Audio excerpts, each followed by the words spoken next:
Welcome to the Lynette Zhang YouTube channel, where we support community and sound money globally.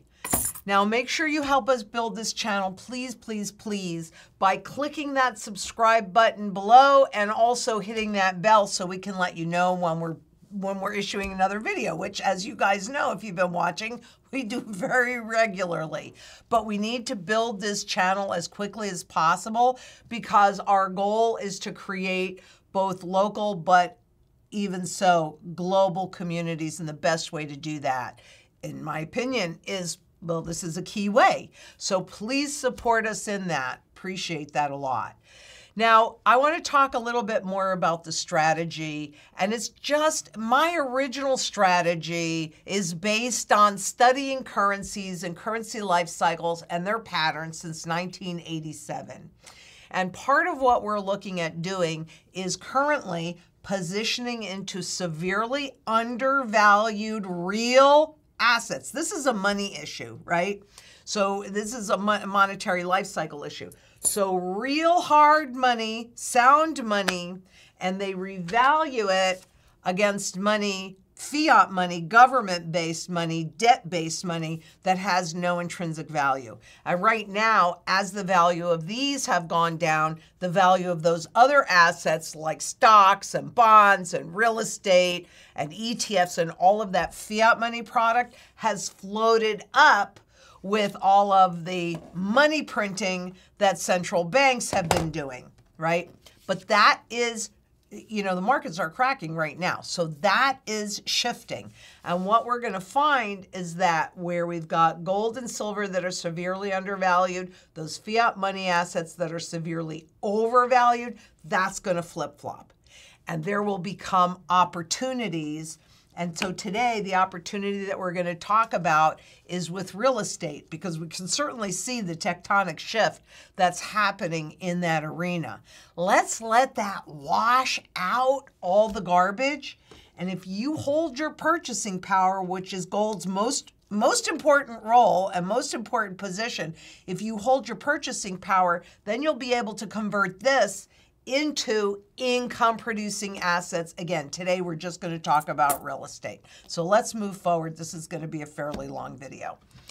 Okay, now there are a number of risks that real estate run. And so all you have to do is, if you know what those risks are, you just have to address them and put yourself in the right position.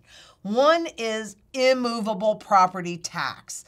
Now, governments generate income through taxation, and they know that you cannot put this house on your back or this property rather on your back and walk away with it.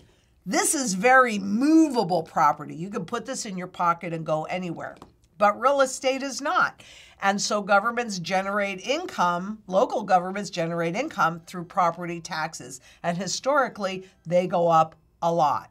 Now, you have to be in a position to be able to pay your property taxes or you lose your house. The next is mortgage debt. If you have debt on this, then as the interest rates that you locked in remain static, they're going to want you to convert into the new instrument. If you're holding this, I'm going to show you this. If you're holding this, then you, as soon as we do that overnight reset and spot goes up towards its fundamental value, you sell as much of this as you need to, boom, pay off that mortgage, you're not subject to it. Rent capping. So I know that a lot of people have become landlords, but as we saw during the pandemic, that the government can cap how much you can charge. And that's what they do during hyperinflation. But your costs are not capped. So your costs are going up and your ability to generate that income to pay that cost is basically removed. And you got a problem, particularly if you have mortgage on there. For those that are counting on this rental income, if people can't pay their rent because food becomes more important than rent, that's what happens during hyperinflation, you need to be prepared to supplement that income so that you don't have that negative impact. And you've got to have the ability to deal with all of the inflated maintenance costs. So there are a number of risks that are associated with real estate, but those also create the opportunity as well. because in this environment, in any environment, wealth never disappears. It just shifts location. Why not have that wealth shift your way? It's not rocket science. It's actually pretty simple, because if you hold your gold, then you're holding your purchasing power steady. So let me show you how gold addresses. And it's different kinds of gold that perform different kinds of functions. That's the importance of putting your goals first in the strategy and then working backwards, doing what you need to do to support your goals. All right, but let's start with those immovable property taxes, because during the Depression, even if you had your house paid off, but you could not pay your property taxes, guess what? You lost your property. So for that, I'm just being really honest with you, because I want everybody, no matter where they are in the world, to be protected, right? Personally, I like fractional gold coins. This happens to be a rooster, but it can be an American fractional coin. It can be any country's fractional coin, as long as it's pre-1948, because then it's classified as a collectible. You want to be in that category. What you're looking at is in Greece, the immovable property taxes as a share of GDP.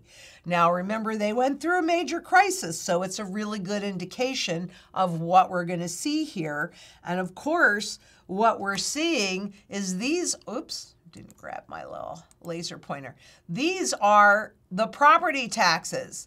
This is the spot market on gold. So even if this is a manipulated market, it still holds its value better. Now, you can see that it went down in here because it's easy to buy as much gold as as long as it doesn't really exist, the paper form of gold. But over the long haul, gold will maintain your ability to pay those property taxes. And we can calculate out most likely how much you're going to need. And guess what? For me, I would always rather have too much than not enough, because you can't really have too much. But that's what happens to real estate taxes, and that's what happens to spot gold. It can ensure your ability to pay your taxes and not just maintain your house, but can you see how that opportunity for those that cannot do it, then that opportunity presents. And if you're holding your purchasing power, you get to take advantage of it. All right, let's look at the mortgage risk and how to prepare for it. A great example is in Mexico. It wasn't that long ago. The Mexico mortgage market boom, bust, and bailout. Detriments of borrower default and loan restructure after the 1995 currency crisis. Now, remember too, I put the links for all of this research below, so you do your own due diligence. You don't have to take my word for any of it. You can go much more deeply into all of these areas, because I give you the links. I mean, I have lots more links too, so, I just wanted to pare this down a little bit. But this is how it's pretty typical of how they're going to handle this. The Accord for the Assistance of the Banking System. Not you, not the public, the banking system. The ADE program was the first in a series of government and individual bank relief programs. Central banks are tasked with taking care of banks, because in theory or in practice, that's how central banks distribute their policy to the public. So they don't really care about you. You're indirect. You're small enough to fail, and they can support the banks through this. The program was voluntary. It's always voluntary. Did you know taxes in the U.S. are voluntary?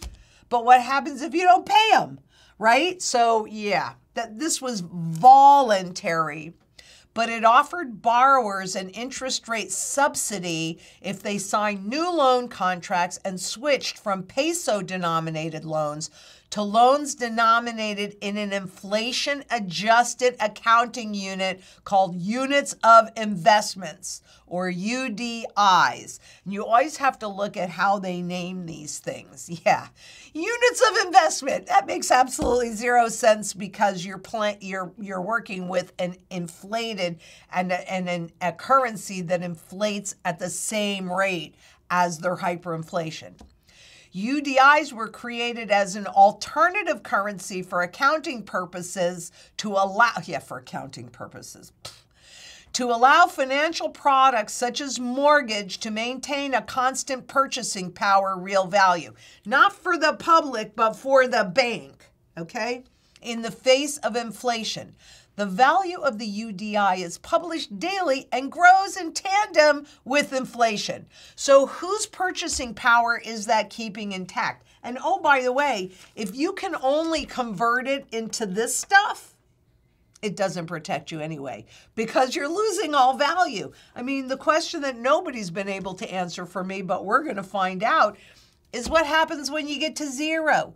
Because they can keep it at increments of 3 cents, which they have for like a decade, right? Well, guess what? It's only because there's a level of confidence yet in that currency, but that's shifting. So the new currency that they created for the banks is about keeping the banks intact, not the public. You are not too big to fail. So tell me, if you're presented with this, and by the way, we have something similar to this that happened in 2008, right? And all of those mortgages that reset, restructured, those too were in the best interest of the banks and not the borrower. Well, let's look at how the people reacted to that. This is how the debt restructuring works. April 1st, 1995, the Mexican Congress approved legislation permitting the use of inflation-indexed unit of account for financial transactions. Isn't that nice? It's a UDI, an inflation-indexed unit of account for financial transactions. Restructurings, this is reset. They just don't want to say reset, but a restructuring is a reset. Restructurings of pre-existing loans could be denominated in UDIs. The value of the UDI in pesos is updated daily, and it's based on its estimate of the CPI. So again, protecting the banks and not the public, who is not, their income is not growing at the same rate of inflation. And guess what? That's been by design, and that's been true since 1913. Shocker. UDI indexing of non-financial contracts, such as wage agreements, commercial contracts, was not authorized. So just for the banks and just for the mortgages, and they're going to entice you by giving you subsidies for a minute to convert from the current currency, local currency, whatever that is, into the new one that goes up based upon the rate of inflation. Sounds like a deal to me. What do you think? It assures lenders a rate of return in excess of inflation. Lenders, banks, that's who they take care of. The loan balance grows at the rate of inflation, but the income does not, right? UDI indexing of non-financial contracts such as wage agreements was not authorized. Shocker. So are you going to fall for it? If you don't have gold to pay off that mortgage, please tell me what options you're going to have. This is why I keep telling you it is so critically important. Become your own banker. Protect your wealth with a true flight to safety asset that is being suppressed. Even though it just had the breakout, that does not reflect its true value. All right, let's go on. At the time of restructure, most borrowers were faced with signing new loan contracts for amounts significantly higher than their original loans because of the devaluation of the peso. Some, in fact, for amounts greater than the value of their homes. Because what happens during these periods of time is that the real estate values plunge at the same time that everything costs you more.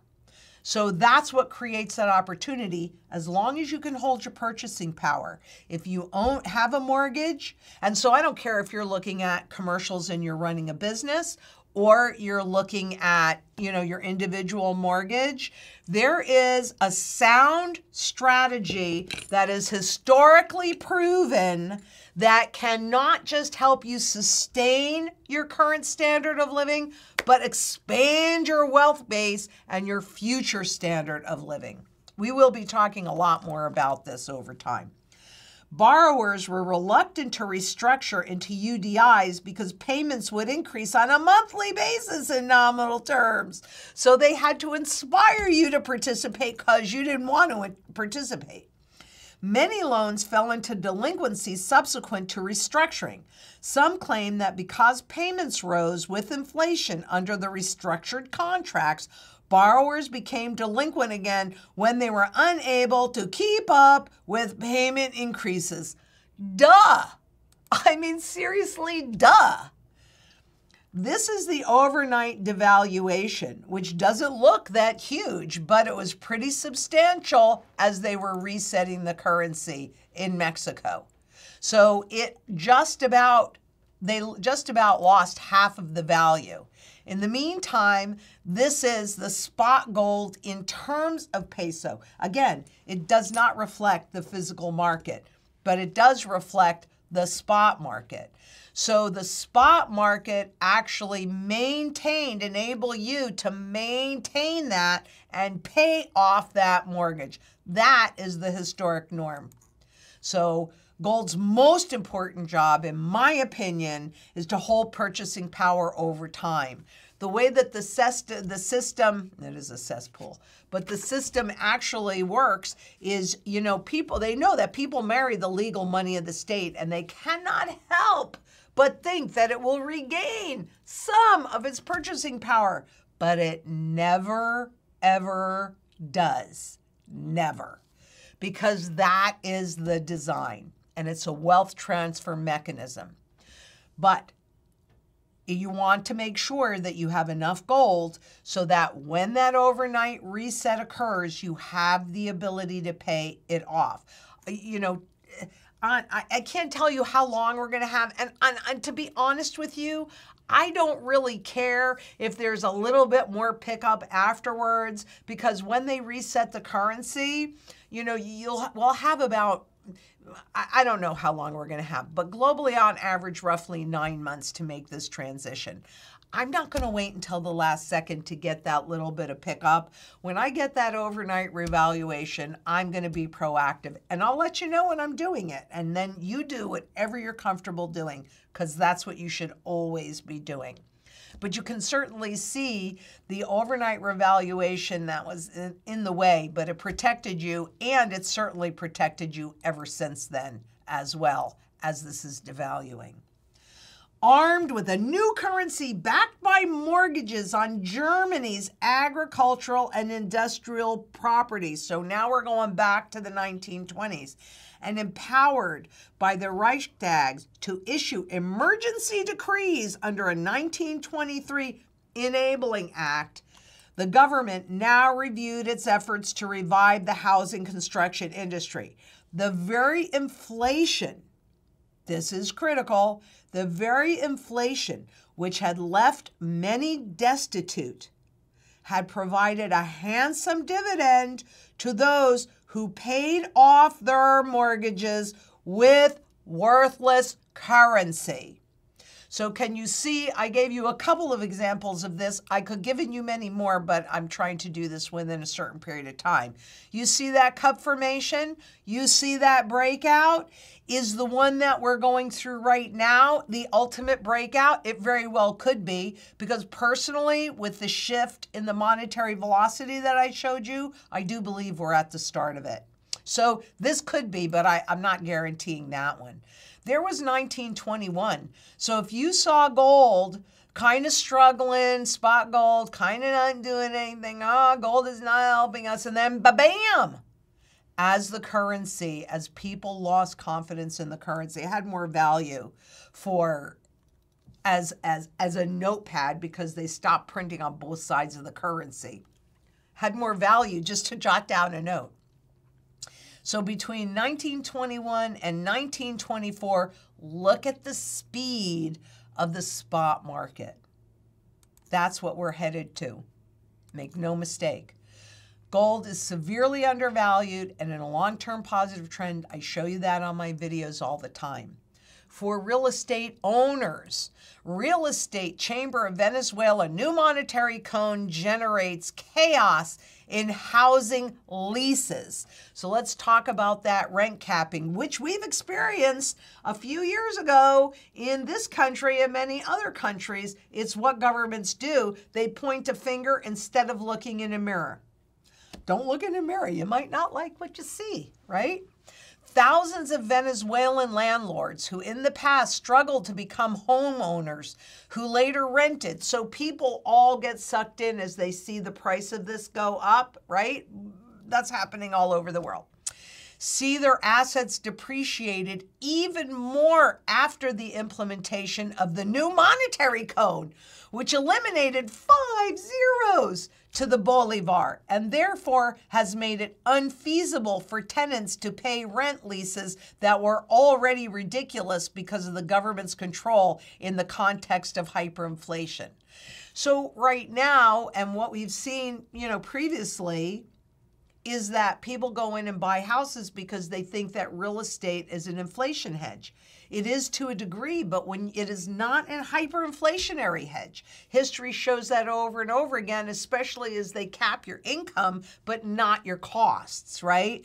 They capped your wages, so to speak, right? But they didn't cap your mortgage or your mortgage payments. It just happens over and over and over again. So that's why it's so critically important for you to be able to pay that off so that these things don't impact you. And also part of the strategy, if you are at a point where you need income, is how to supplement that income so that if you are a landlord and they cap your rent, you've got to make sure that that doesn't impact your ability to maintain that building and pay those property taxes and pay off a mortgage, et cetera, et cetera. Because the other part that we know is that real estate declines, it depreciates even more when there's nobody in there to maintain that. So if you make sure that you have enough funding via different kinds of gold. I mean, it depends on what we're trying to accomplish, right? But if you have that set up, then you can weather the storm, have good tenants in there that help you keep the property intact so that on the other side of this mess, you have a lot more loyalty, but you have a building that's in good shape and you're not subject to what they want to cram down our throats. You see what I'm saying here? Property comes onto the market because people can't afford this, and that pushes down the nominal pricing. But the reality is that real estate has a function that it's always had for thousands of years. That's your shelter part of it.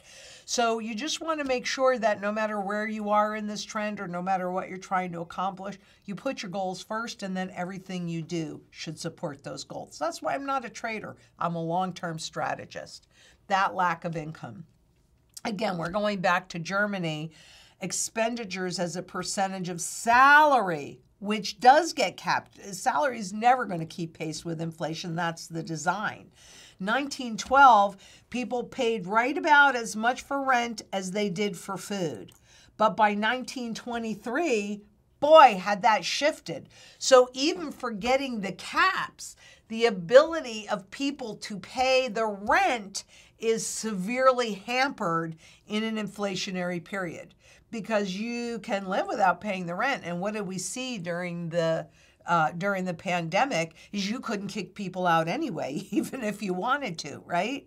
So if you own the building and you're the landlord, it is so critical that you look at all the aspects of your business and you properly diversify to support your goals. It's critically important. And even if you're not, it's critically important that you support your goals.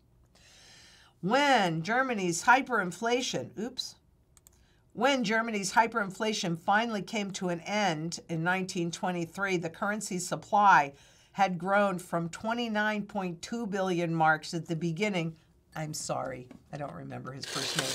but just doing this, right? So, hey, weren't German government bonds so safe? Did you have to worry about your principal? No, they just print the money to pay you back. It's just that they devalue everything that's out there. So the currency supply increased 17 billion times and its value dropped 97.7%. Not in relation to gold, but if that's what you're holding, 10 trillion times zero is still zero. The poor were so before the crisis, so they were affected the least. The rich, at least the smart ones, let's us be the smart ones, got a whole lot richer, but it was the middle class that was hurt the most. In fact, it was all but obliterated. And the reality is we've been losing the middle class since 2000. But you don't notice it. It's just like inflation at 2%. You don't notice it because it's not so in your face. But it's in your face now, isn't it? You can see how those companies, the middle class companies, the mom and pop shops, I mean, everything that they've had to deal with in the last 20 years-ish or so. You know, the rise of Amazon killed the mom and pops and forced them to work for Amazon. I mean, we've been watching consolidation to the haves from all of us that have not. But generally speaking as well, 80% of the population, when we go through a hyperinflationary phase, 80% of it ends up in abject poverty, most of those the middle class, because they haven't prepared. And this is where local community becomes so critical. I can't encourage this enough. And Morgan really she knows how to create community. So if you have any questions on that in your local, send them to Morgan at questions@LynetteZang.com. And just in the subject bar, put question for Morgan, and let's get this going. We've got some things that are coming on board to help everybody do that no matter where they are. Have a little bit of patience, but no, we are working on it diligently. So the poor are the least affected because how poor can you be if you already are starving? It's the middle class that feels it the most. The wealthy typically have tangible assets. And, you remember the horse pictures. I had one in Seabiscuit, which was racing during the Depression with $100,000 prize money. Well, back during the Depression, $100,000 was many millions today, equal to many millions. Well, the owner of Seabiscuit put up that purse. So the point is that a lot of the wealth transfers the wealthy's way because they're holding on to assets that hold their value. Really critically important. Buying food definitely becomes a priority over paying rent during these periods because you cannot live without buying food. And whether or not you have to pay rent is going to be limited, or at the minimum, it's going to be capped. So the strategy protects from all of that. And what happened to mortgages in Weimar Germany? Mortgage debt was reinstated at much higher rates than government bonds. So it's all of these costs, the reinstatement of some debts and resumption. So the government says, okay, you don't have to pay this for a minute, but then they reinstate it at a much higher level. So whether you're the homeowner or you're the landlord, you need to be prepared to cover these extra costs, which is what this fractional gold does for you, and some silver as well. It's all part of the strategy. But reinstatement of some debts and a resumption of effective taxation in a still devastated economy triggered a wave of corporate bankruptcies.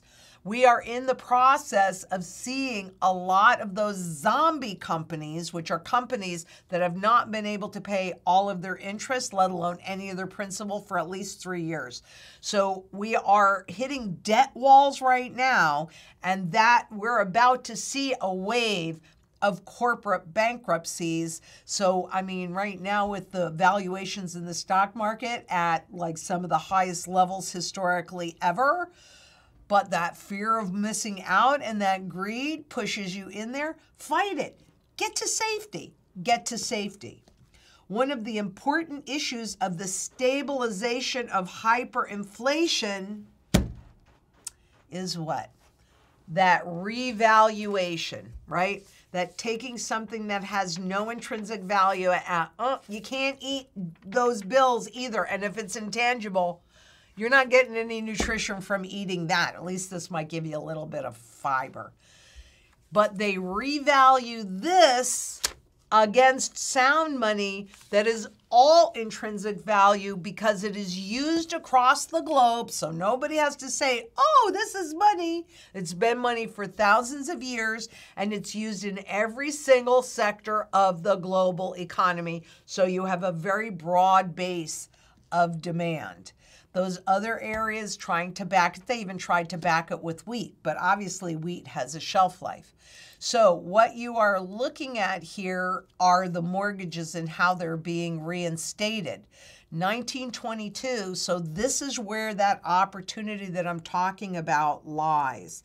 That was the value of the mortgages. 1924, it was minimized pretty dramatically. In fact, real estate, residential real estate, dropped 84.5%.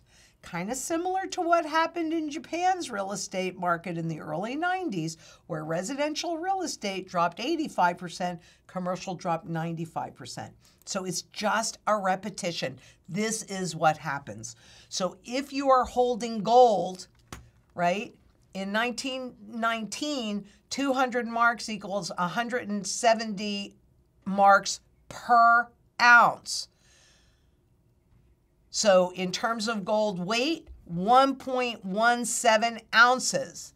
By the end of 22, that 450 marks went up from 170 marks per ounce to 396,000 marks per ounce. Was it gold really going up to new highs, or was it the currency dying? It was the currency dying. It's not gold that's worth 2,200, 2,300, 40,000, whatever that number is. That's just a number.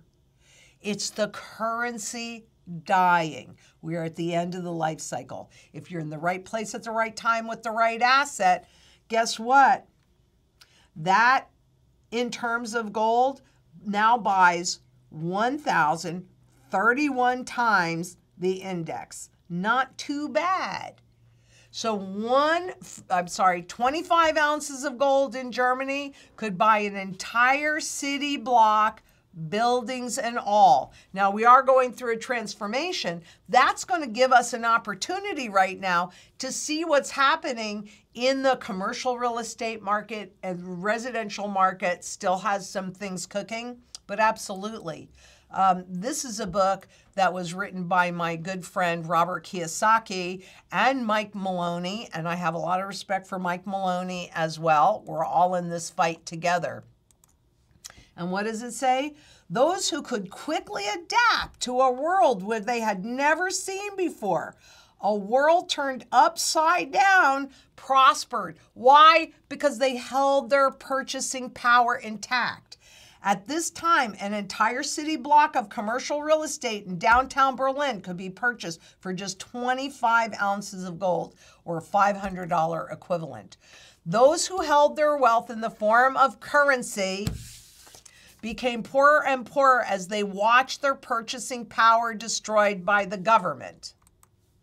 Those who held their wealth in the form of gold watched their purchasing power increase exponentially as they became wealthy by comparison. During financial upheaval, a bubble popping, a market crash, a depression, or a currency crisis such as this one, wealth is not destroyed, it is merely transferred. Why not have that wealth transfer your way? That's all I'm saying. And so you know, yes, we've had this breakout in spot gold, and yes, it's going to cost you more to do it. But no, it is not reflective of its true fundamental value. It's a flippin' bargain. It won't always be a bargain, but by the time it's not, you're not going to have enough of this to convert into this. The time for action is now. Stop hesitating. I know we're not fully set up yet to really take care of you as the way we want to take care of you, but we are working on it as quickly as we can. So if you'd like to show us your support, and I appreciate, you know, the comments. I mean, really, sometimes I get a little teary because I just can't believe how much you care, and I really appreciate that. So give us a like, help us push this information out to more people. Leave us a comment, share, and make sure you subscribe. Hit that bell. We'll let you know when we're posting another video. And make sure that you send your questions to questions@LynetteZang.com, because we like to answer questions here. And don't forget to watch some of the other videos. I did one on the update of Yawa. You asked, we answered. Update on states' legislation on gold and silver as money. Gives me a lot of hope. My interview with Mario Ineco was fabulous. I really love him. And of course, watch as we develop our Gee-Whiz weekends with Emerald Fox. She is such a good student. I'm really excited. We have some new stuff from her coming on board. But understanding the Bank of Japan's interest rate hikes and understand what that's really telling us, make sure you watch all the other videos that we're putting out. And join us on the live stream every Tuesday at 10 a.m. Pacific time and 1 p.m. Eastern Standard Time. I do the presentation and then I take questions, because together we can make a positive impact on a lot of people. We can have, you know, locally we can help people through this. Globally, maybe we've got a shot at retaining our choices. We vote with our wallets. This is my vote. I hope it's your vote too. And until next we meet, please be safe out there. Bye-bye.